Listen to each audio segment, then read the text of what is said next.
आज हम फ़ारेनहाइट को सेल्सियस में और सेल्सियस को फ़ारेनहाइट में बदलने का मुख्य रूल देखेंगे कि हम आसानी से कैसे इसे बदल पाते हैं। फ़ारेनहाइट को सेल्सियस में बदलने का सूत्र होता है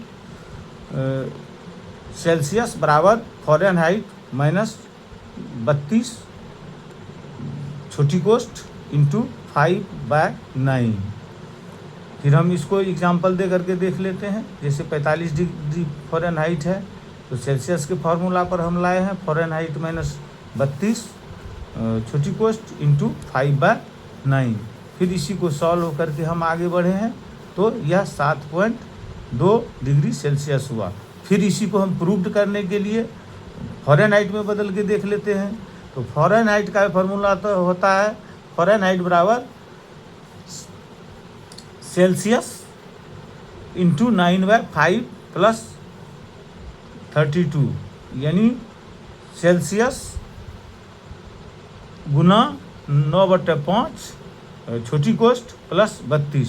फिर हम इसको प्रूव्ड जब करते हैं तो यह 45 डिग्री फ़ारेनहाइट के बराबर आ जाता है। लगभग 9.6 है, अबाउट 45 डिग्री आता है, क्योंकि यहाँ भी जो है ना यह 2 आगे निरंतर बढ़ते जाता है। जितना भी 2 पर ले जाएंगे तो इसलिए यह भी अबाउट के है और यह भी लगभग वही अबाउट बराबर है। फिर अब हम फिर एक एग्जांपल और देख लेते हैं। जैसे ले लेते हैं फ़ारेनहाइट को, फिर हम देख लेते हैं कि C इंटू 9/5 प्लस 32। फिर इसको हम प्रूव्ड करके देख लेते हैं। तो हमारा जो है फिर प्रोसेस से आगे बढ़ते हुए यह सूत्र के से 98 डिग्री फ़ारेनहाइट पर होता है। यहाँ हम 98 डिग्री यहाँ हम सेल्सियस को जो है सेल्सियस को बदले हैं।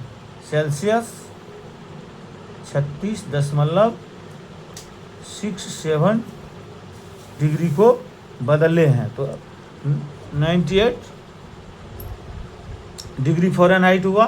फिर हम सेल्सियस को बदल के देखते हैं, सेल्सियस में इसी को बदल के देखते हैं 5/9 इंटू फिर F-32 इक्वल होता है 5/9 इंटू 98 था ही हमारा यहाँ फ़ारेनहाइट, उसको यहाँ बैठा दिए हैं, फिर -32 किए हैं, फिर उसको प्रोसेस से ले गए हैं तो हमारा इतना होता है। फिर वही 36.67 डिग्री सेल्सियस प्रूव्ड हो जाता है। फिर से एक जगह फार्मूला बताने के लिए यहाँ हम इंडिकेट कर दिए हैं कि फ़ारेनहाइट बराबर क्या होता है सेल्सियस इंटू 9/5 प्लस 32 और सेल्सियस बराबर होता है 5/9। इसको पीछे भी लिख सकते हैं, हम आगे भी लिख सकते हैं 5/9 इंटू फ़ारेनहाइट माइनस जितना फ़ारेनहाइट दिया हुआ रहेगा -32। इसको प्रोसेस करके देख लेंगे। इसी प्रकार हम फ़ारेनहाइट को सेल्सियस में और सेल्सियस को फ़ारेनहाइट में बदल सकते हैं।